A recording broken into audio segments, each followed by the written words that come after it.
असं म्हणतो ना की प्रत्येक चांगल्या गोष्टीला प्रेक्षकांसमोर यायला थोडे अडथळे येतात. सो असे काही अडथळे आमच्याही वाट्याला आलेत.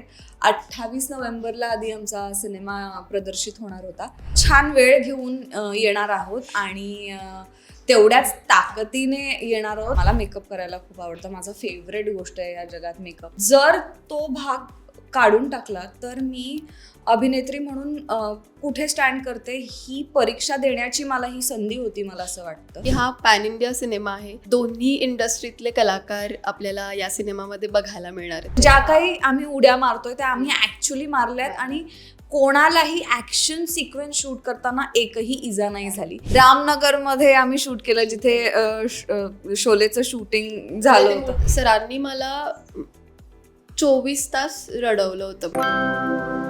हॅलो नमस्कार फ्रेंड्स, मी मज्जाची नीलम. आफ्टर OLC हा चित्रपट लवकरच तुमच्या भेटीस येतो आणि या निमित्ताने दोन अशा हॉट गर्ल्स माझ्यासोबत आहे. कशा आहात? मस्त, खूप छान. तू कशी आहेस? मी छान आहे. शिवानी, तू कशी आहेस? खूप छान. तू काय म्हणतेस? मी मस्त आहे. पण मला एक सांगा, कशा पद्धतीने प्रमोशन आता सुरू आहे तुमचं? मस्त प्रमोशन चालू आहे आणि म्हणजे आम्ही आत्ता सिटी टूर्स करत आहोत, लाईक पुणे, कोल्हापूर इथे. सो ओव्हरऑल मजा येते प्रमोशन्सला. सगळ्या वेगवेगळ्या लोकांना भेटतोय आणि एकंदरीत लोकांना ट्रेलर बघितल्यानंतर खूप एक्साइटमेंट आहे आणि लोक खूप एक्सायटेड आहेत की मूवी त्यांना बघण्यासाठी. सो येस, मला शिवानीला विचारायचं आहे. शिवानी, जेव्हा असा वेगळा लुक वाटेला येतो आणि तेव्हा रिएक्शन काय असतात घरून, इव्हन फ्रेंड झोनमध्ये किंवा बाहेर प्रेक्षकांच्या रिएक्शन्स काय? प्रेक्षकांच्या रिॲक्शन्स तर आपल्याला सिनेमा रिलीज झाल्यानंतरच कळतील की एक्झॅक्टली काय त्यांना आवडतंय नाही आवडतंय. आत्ता काही कळत नाही. आत्ता जेवढ्या रिॲक्शन्स येत आहेत तेवढा तरी म्हणतायत की अरे बापरे, काहीतरी वेगळं दिसतंय, छान आहे. पण हा झाला माझ्या पॉईंट ऑफ व्ह्यूने. पण फिल्मच्या पॉईंट ऑफ व्ह्यूने जर तू विचारशील तर फिल्मसाठी खूप छान रिस्पॉन्स येतोय आम्हाला. कारण जो ट्रेलर आम्ही आत्ता टाकला आहे तसा ट्रेलर इतक्यात आपण तसा टेकिंग वाईज मी म्हणते आपण बघितलेला नाही आहे. व्हिज्युअली आपल्याला काहीतरी वेगळं बघायला मिळेल ह्या सिनेमा थ्रू. फक्त वेगळं दिसायला नाही, ते कॅरेक्टर्स पण तुम्हाला वेगळं काहीतरी करताना दिसणार आहे. त्यांचं वागणं, त्याचं बोलणं सगळंच वेगळं असणार आहे. आणि अर्थातच खूप मोठा सिनेमा आहे म्हणून 2 भाषेमध्ये शूट केलेला आहे, कन्नडा आणि मराठीमध्ये. सो अर्थात बजेट वाईज सुद्धा खूप मोठा सिनेमा आहे. सो ह्या सगळ्याचा एक pack action, romance, drama, fight हे सगळं आहे या चित्रपटात. आणि आपण असं म्हणतो ना की प्रत्येक चांगल्या गोष्टीला प्रेक्षकांसमोर यायला थोडे अडथळे येतात. सो असे काही अडथळे आमच्याही वाट्याला आलेत.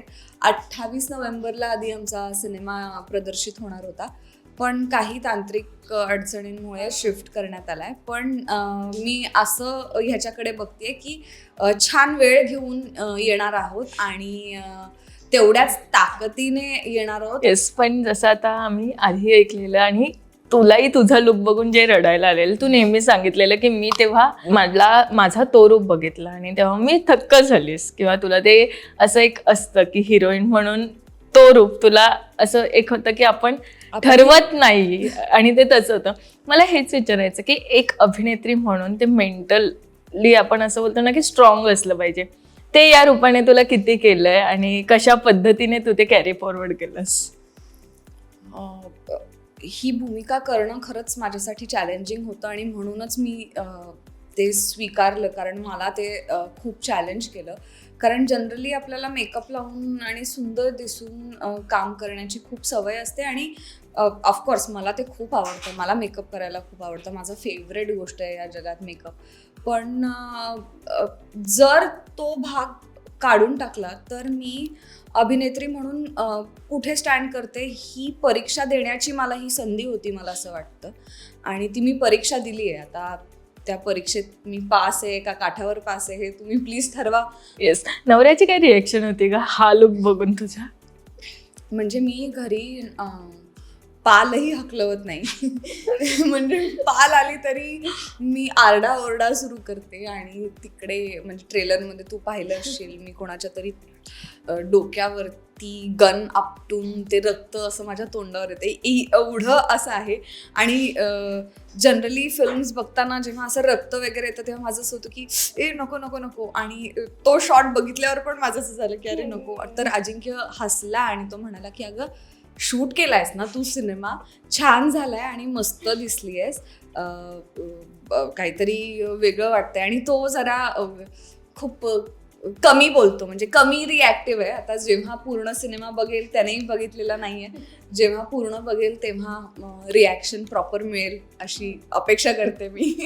नक्कीच अश्विनीला विचारायचं आहे, अश्विनी भूमिका कशी आहे नेमकी? कारण की आम्ही त्यांच्या भूमिकांचा थोडा तर्क लावू शकतो, पण तुझी भूमिकेचा आम्ही तर्कच नाही लावू शकत आहे. सो कशा धाटणीची ही भूमिका आहे आणि तुझ्यापर्यंत कशी आली ही भूमिका? सावित्री नावाचं कॅरेक्टर मी प्ले करते ह्याच्यामध्ये.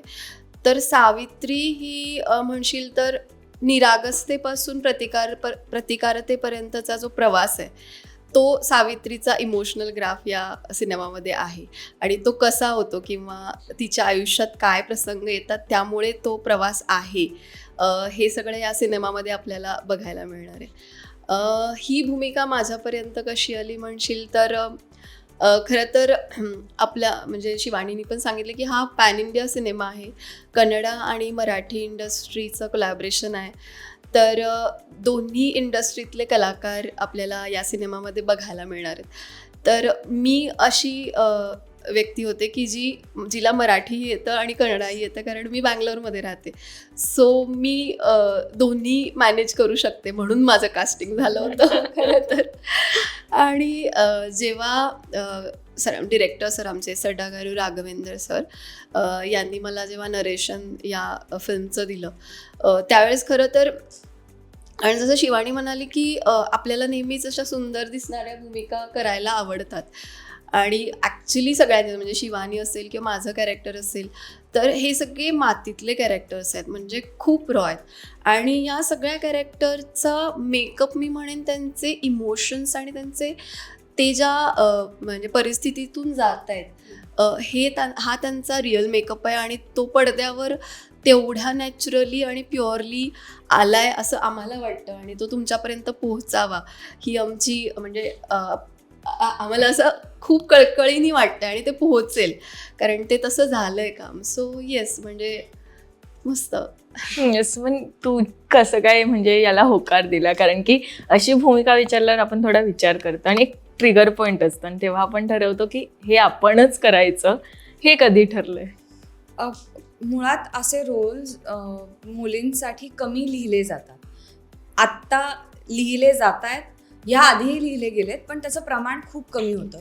आणि मला असं वाटतंय की आत्ता जर असे रोल्स माझ्या वाटेला येत आहेत तर आलेल्या प्रत्येक संधीचं सोनं कर असं माझी आई म्हणते.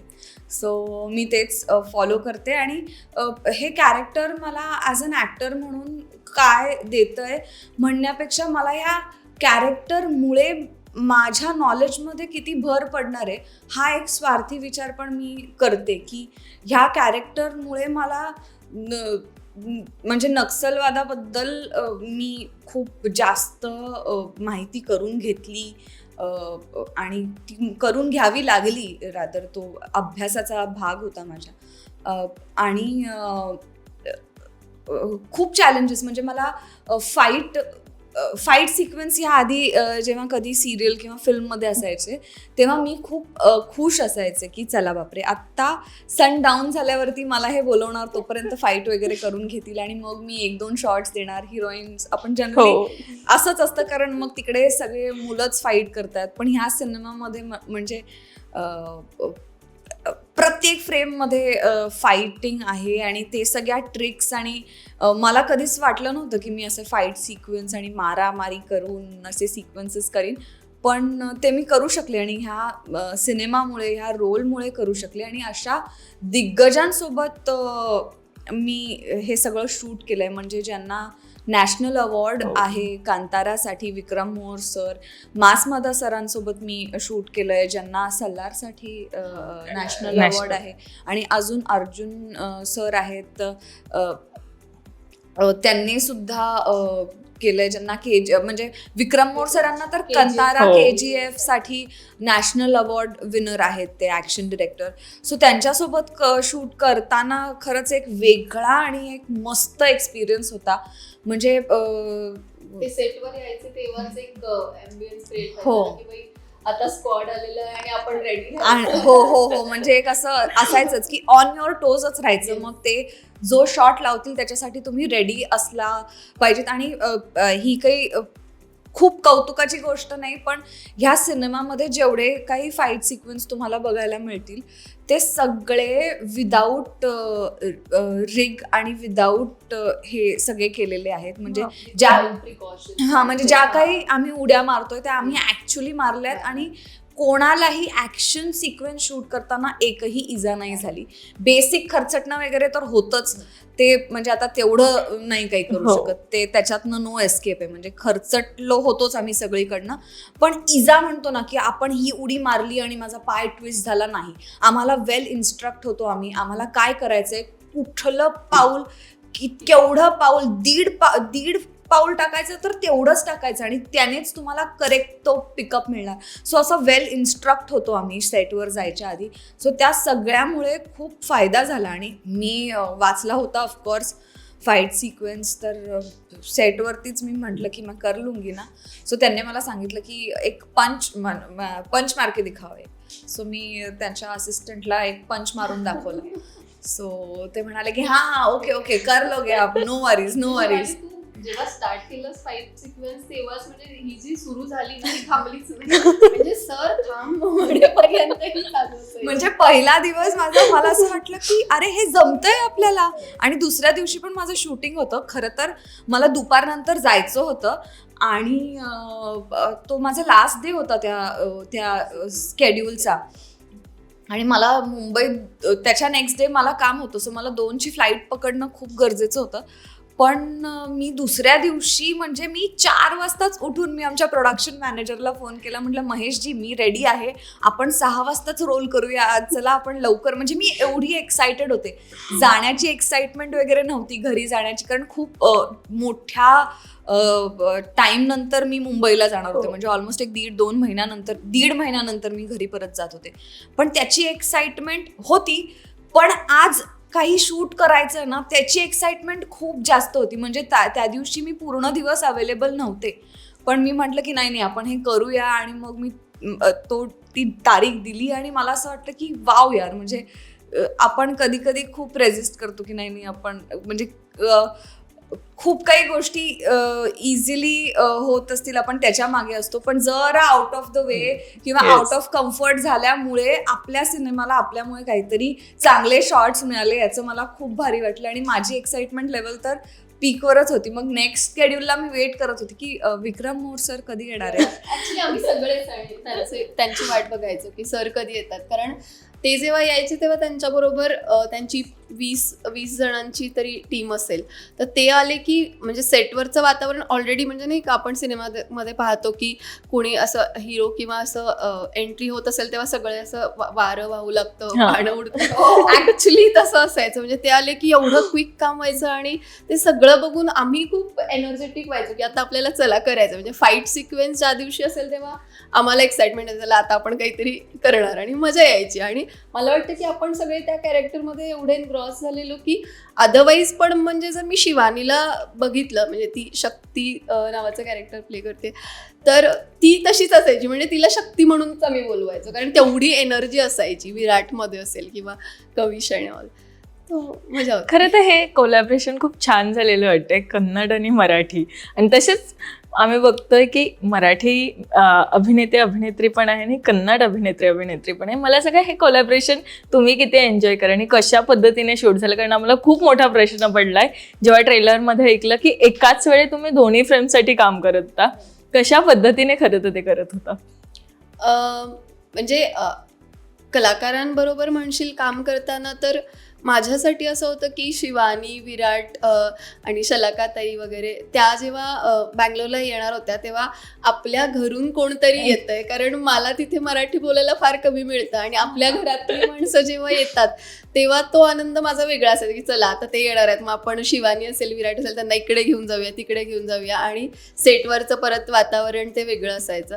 आणि म्हणजे कन्नडा जे आर्टिस्ट होते, मेघा शेट्टी आमच्या फिल्ममध्ये आहे ती, किंवा बाकीचे बी सुरेश सर आहेत, सो त्यांच्याकडून आम्हाला बऱ्याच गोष्टी शिकायला मिळाल्या, कारण कन्नडा इंडस्ट्रीमधल्या म्हणजे त्यांचं काम करण्याची पद्धत आणि तिथे म्हणजे त्यांचं जे एन्व्हायरमेंट होतं त्या सगळ्या म्हणजे एक्सचेंज व्हायच्या गोष्टी, त्यामुळं ते एकंदरीत सगळं वातावरण खूप सुंदर होतं. म्हणजे सगळे मिळून एकत्र काम करायचो ना, मजा यायची. वा, काय सांगशील? कारण की इथे बोली भाषेपासून तिला तरी दोन्ही भाषा येत होत्या, पण ते बोलण्यापासून, समजून घेण्यापासून, एकमेकांशी बोलण्यापर्यंतच ते सगळं होतं. तर ते कशा पद्धतीने होतं? ह्याच्यासाठी ना आम्ही एक खूप इंटरेस्टिंग ट्रिक शोधून काढली होती.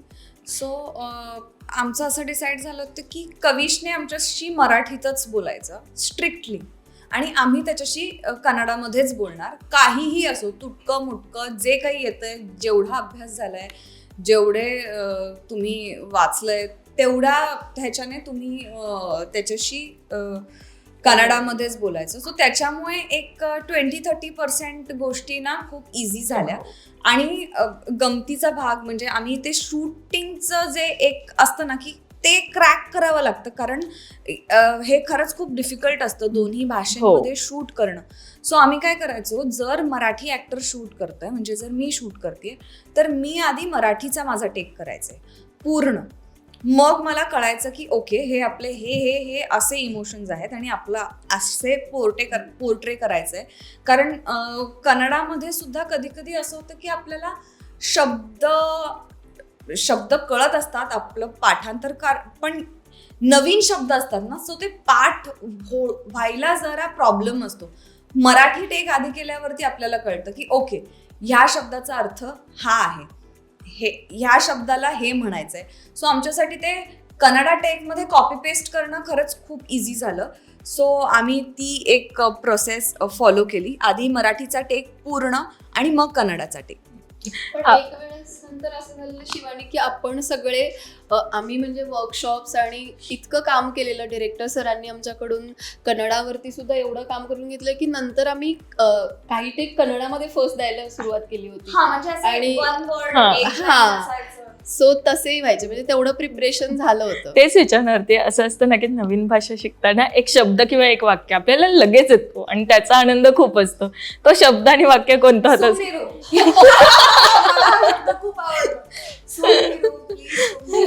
त्याचा अर्थ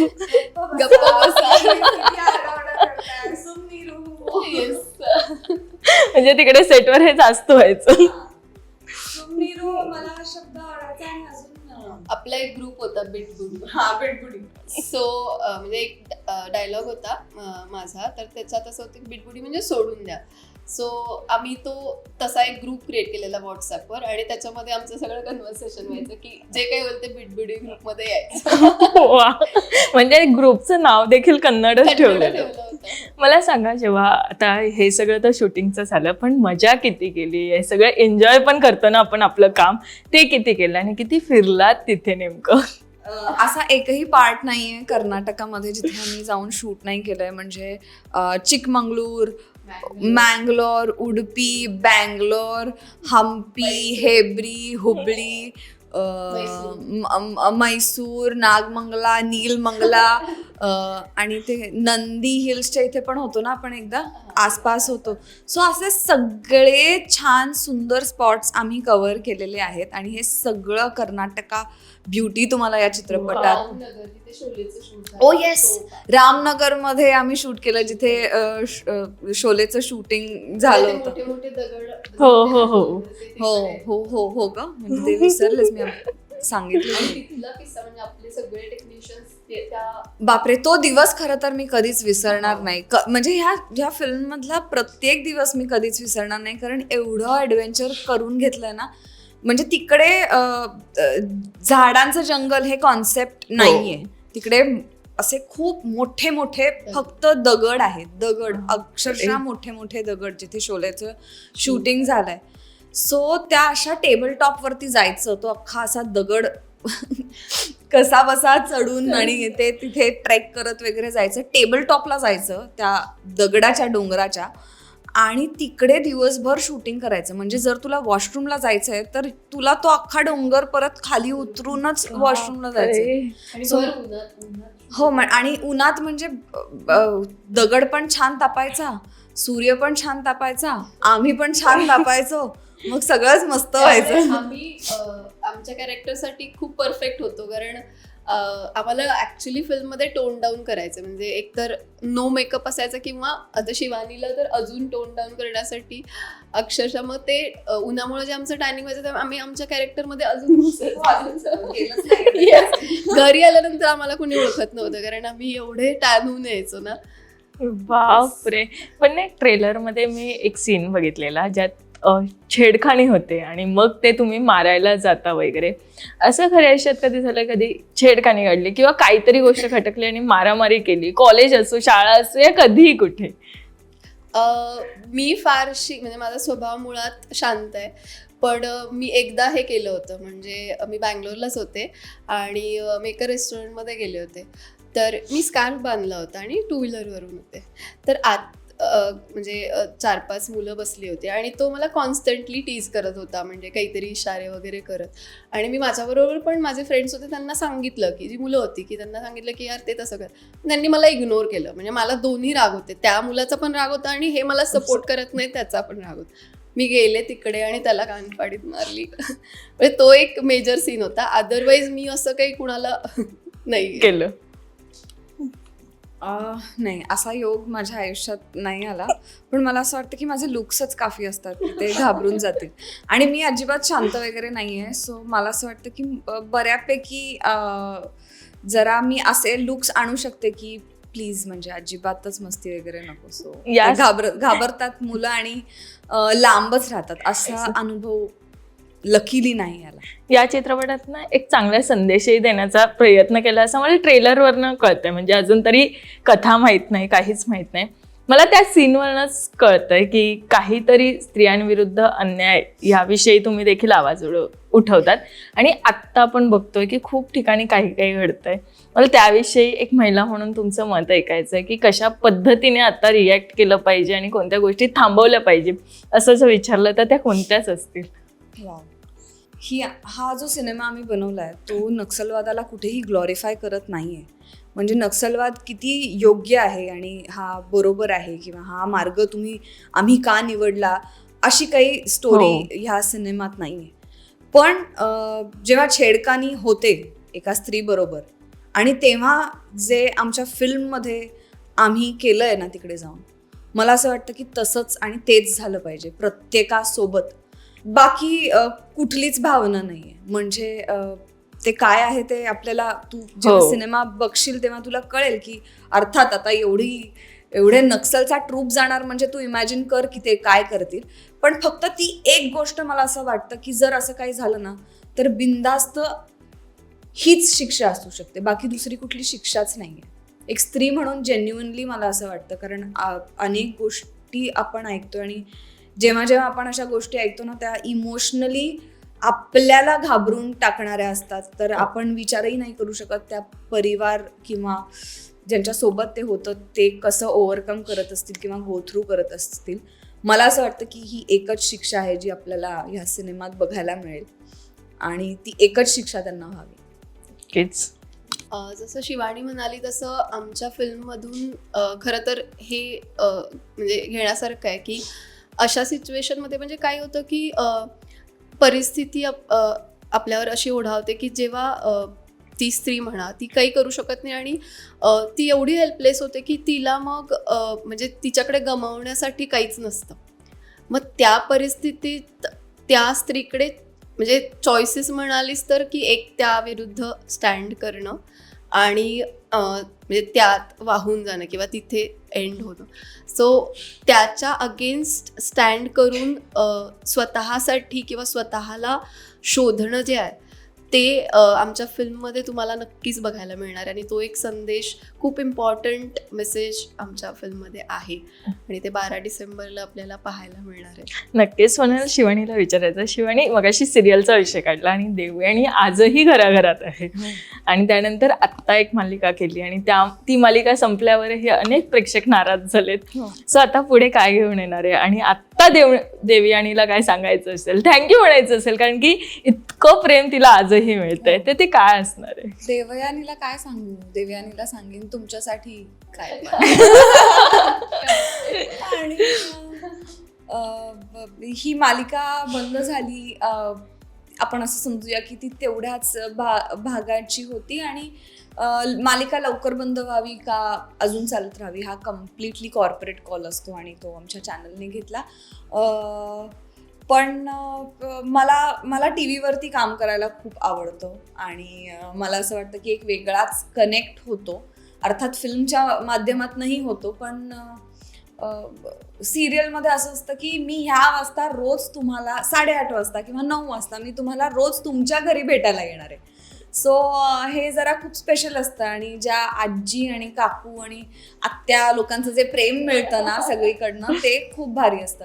म्हणजे माझी आई ना मला कॉन्स्टंट, म्हणजे मी सुरुवातीला जेव्हा अगले जन्म मोहे बिटिया की जो केलं, नंतर मी नव्या केलं, फुलवा केलं, ह्या अशा 3 हिंदी सिरियल झाल्या होत्या. माझी आई मला कायम म्हणायची तू ना काहीतरी मराठीत केलं पाहिजेस ग, म्हणजे मला सगळीकडे सांगता येईल ना की मराठीत केलं. हिंदीमध्ये कसं म्हणजे महाराष्ट्रात आपल्या राज्यात आपली भाषा आणि मातृभाषा ते एक वेगळं प्रेम असतं. सो देवयानी करण्यामागचं खरंच म्हणजे जर माझ्या आईने मला अलाव नसतं केलं, माझी आई मला खरं तर अलाव करणारच नव्हती, कारण ती मराठी सिरियल होती म्हणून माझ्या आईने मला अलाव केलं ती करायला.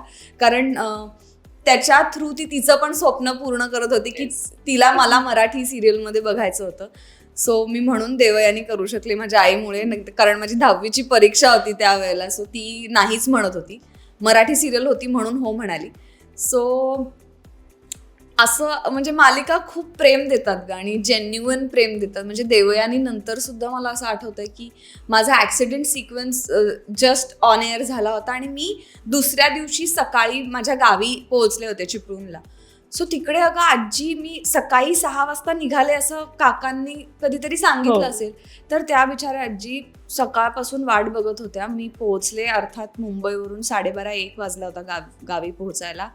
त्या बिचाऱ्या आजी मला बघून रडत होत्या की तू बरी आहेस ना, तू जिवंत आहेस ना. हे बघून मला खूप छान वाटलं. म्हणजे इतकी भोळी आणि गोड लोक असतात, एवढं प्रेम मिळतं डेली सोपमुळे.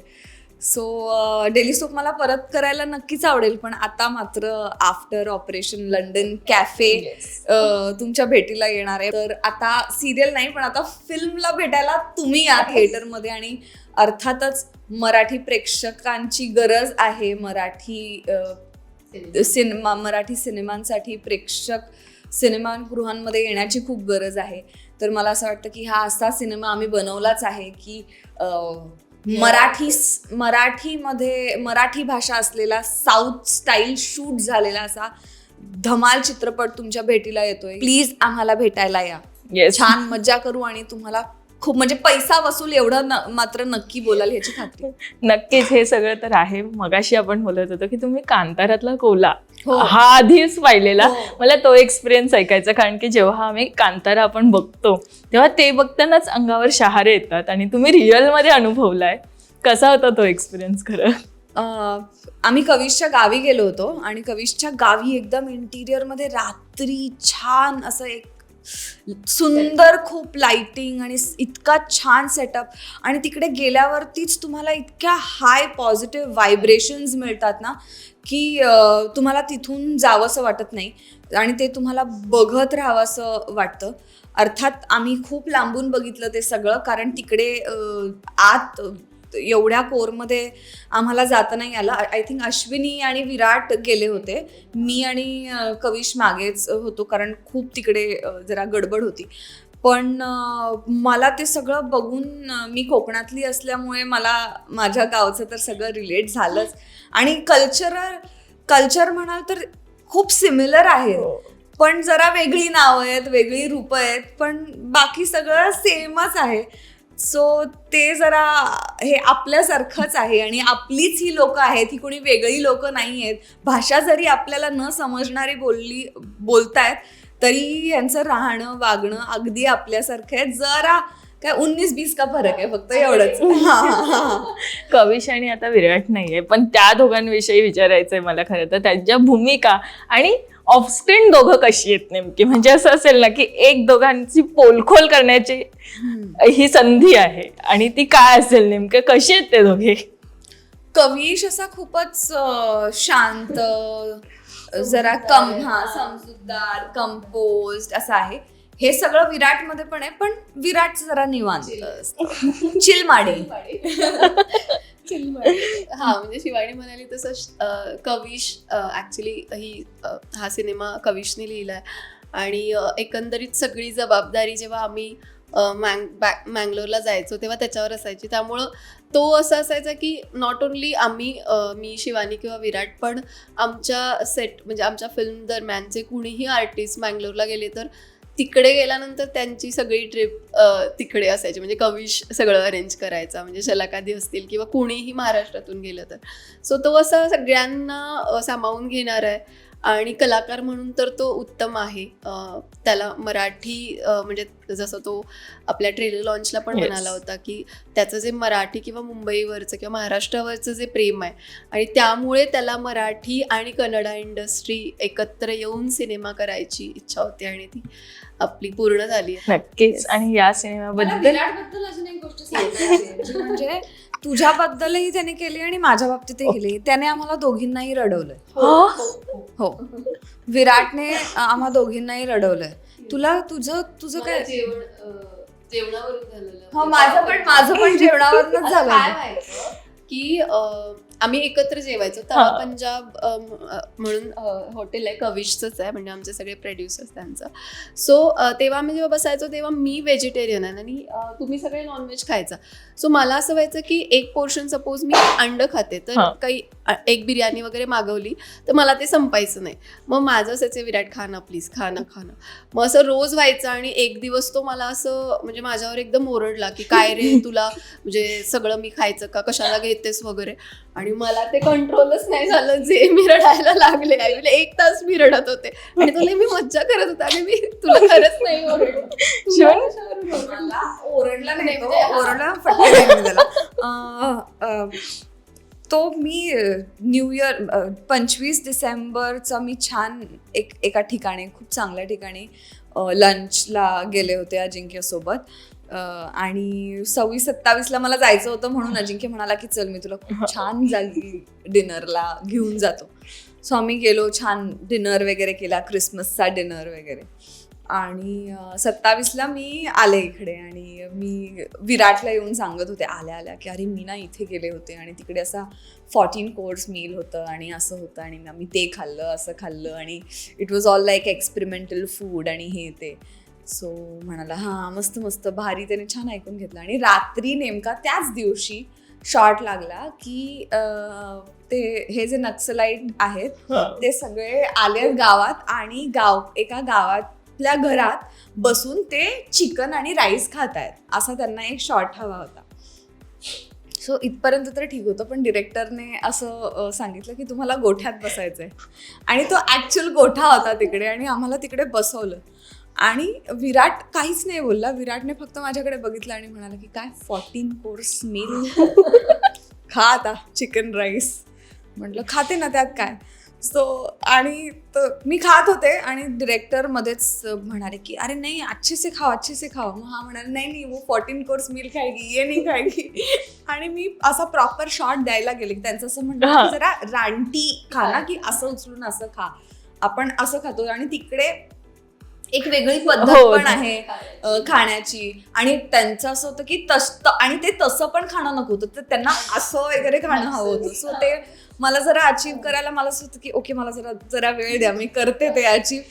आणि हे सगळं चालत असताना ना तिकडे गाय होती आणि एक कार्यक्रम झाला आणि खूपच जवळ झालं ते सगळं. आणि मी ते सगळं बघत राहिले आणि मी माझं असं झालं की हे जेवणात पण पडलं असेल ना आता. परत हा म्हणाला 14 कोर्स हो. मील. तेव्हा मला रडू आलं. म्हटलं बस कर यार, एकतर मला इथे काम जमेना आणि तू.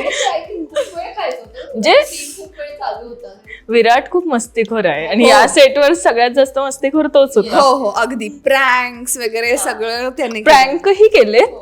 कोणावर केलेले त्याने प्रँक? म्हणजे फाईट सिक्वेन्सच्या वेळेला ऍक्शन ह्याला सांगायचं की तिकडे ब्लास्ट होणार आहे तिला सांगू नका, किंवा तिथे पायातच फुटणार आहे तिला सांगू नका. सो असं वगैरे. मग शॉर्ट मध्ये सरप्राईजेस की अरे हे फुटलं पायातच. आम्ही पण करायचो त्याचे प्रँक. म्हणजे त्याचं जर कॉल टाइम नंतरचा असेल तर आम्ही त्याला आधीच सांगायचो की अरे तुला बोलवलंय 2 म्हणून. तास आधीच मग बोलवायचं. तो सेटवर जाऊन थांबायचा आणि नंतर त्याला कळायचं की त्याला बोलवलं नव्हतं, आम्ही प्रँक केलं. या सेटवर खरं तर खूप धमाल वगैरे तुम्ही केली आहेत, पण मी असं विचारलं की सेटवरचा एक दिवस जर लक्षात राहणार आहे किंवा एक सीन लक्षात राहणार आहे तो कोणता आहे दोघींचाही? माझ्यासाठी म्हणशील तर आय थिंक शिवानी आणि विराट नव्हते. माझं एक बँगलोरमध्ये लागलं होतं. तर सरांनी मला 24 तास रडवलं होतं. म्हणजे तो जो इंटेन्स सीन होता ना तो ऑलमोस्ट 22 आवर्स चालला होता कंटिन्युअस. आम्ही रात्रीही झोपलो नव्हतं. मी आधी नाही मी करेन विदाऊट ग्लिसरीन किंवा असं काही, मी म्हणजे इमोशनली हे करेन. पण नंतर माझी एनर्जी म्हणजे एका वेळेस नंतर होतं ना की तुम्ही इतके ड्रेन आउट होता की ते परत नॅचरली यायचं बंद होतं. मग ते मला आठवतं की मी 24 तास रडले होते आयुष्यात. बापरे. मी तुला मगाशी म्हणाले तो 29 डिसेंबरवाला इन्सिडेंट, तो मी कधीच नाही विसरणार. कारण पूर्ण दिवस म्हणजे सकाळी 11 वाजता ते सगळं झालं आणि अख्खा दिवस मी संध्याकाळी 5 वाजेपर्यंत व्हॅनिटीमध्ये बसून काढलं आणि एक वेगळं प्रेशर होतं. आणि परत हॉटेलमध्ये पण त्याच कॉस्ट्युममध्ये मला जाणं अपेक्षित होतं, कारण तेव्हा मी माझे ओरिजिनल कपडे त्या लोकेशनवरती नव्हते पोहोचले. हा त्या दिवशी त्या व्हॅनिटीचा इश्यू होता म्हणून त्या दिवशी हॉटेलमधनंच रेडी होऊन गेलो आणि परत हॉटेलमध्ये पोहोचून ते कॉस्ट्युम अंगावरून काढेपर्यंत मला रेस्टलेस होत होतं खूप. सो जेव्हा मी ते कॉस्ट्युम काढले 29ला तेव्हा मी मेंटली खूप रिलॅक्स झाले की ओके मी एका मोठ्या प्रॉब्लेममधनं बाहेर आले. सो तो दिवस मी कधीच नाही विसरणार. नक्कीच. आता हा चित्रपट जेव्हा सगळे प्रेक्षक बघतील तेव्हा चित्रपटगृहातनं काय घेऊन जातील असं वाटतं दोघींना? एंटरटेनमेंट पूर्ण घेऊन जातील आणि काहीतरी वेगळं बघायला मिळालं ह्याचं सॅटिस्फॅक्शन नक्की घेऊन जातील ह्याची मला खात्री आहे. आणि मगाशी जो आपण विषय बोललो की आत्ताच्या घटना घडतायत सगळ्या, तर त्या संदर्भात एक खूप इम्पॉर्टंट मेसेज आपण किंवा एक शिकवण घेऊन जाणार आहे जी प्रत्येक स्त्रीला तिच्या आयुष्यात उभा राहण्यासाठी मदत करेल. सो हे आमच्या फिल्ममधून सगळंच आहे. म्हणजे शिवानीने जसं सांगितलं त्या गोष्टी एकंदरीत फुल पॅकेज सिनेमा. येस. सो आता मला असं वाटतं की शिवानीने अपील कन्नडमधनं करावं, तू मदत करायला आहेस. सो नम्मा सिनेमा आफ्टर OLC रिलीज आता ಇದೆ ನೋಡಿ आशीर्वाद ಮಾಡಿ. वा. सो आता हेच मराठीत ट्रान्सलेट देखील करून झालंच पाहिजे अपील. आपला सिनेमा रिलीज होतोय आफ्टर ऑपरेशन लंडन कॅफे, पाहायला विसरू नका. आणि ह्या सिनेमातनं तुम्ही एवढी खात्री बाळगा की अजिबात काहीतरी बोरिंगच बघायला मिळालं असं नाही, काहीतरी तुम्हाला वेगळं बघायला मिळेल. एक व्हिज्युअल ट्रीट बघायला मिळणार आहे ज्याच्यामुळे मराठी सिनेमाचा एक स्टेप अप आपण म्हणू शकतो. एका वेगळ्या दिशेकडे आपण चाललोय आणि आपला सिनेमा आपण एका मोठ्या लेवलला घेऊन जातोय. आणि असा आमचा हा मोठा आणि आगळा वेगळा सिनेमा रिलीज होतोय, तर प्लीज आम्हाला सगळ्यांना भेटायला आहे. Yes. So thank you so much आणि all the very best. Thank you. Marathi मनोरंजन सृष्टीमधील मालिका, चित्रपट, नाटक तसेच कलाकारांबद्दलच्या नवीन अपडेट्स जाणून घेण्यासाठी नक्की सबस्क्राईब करा इट्स मज्जा मराठी या आपल्या नवीन यूट्यूब चॅनलला.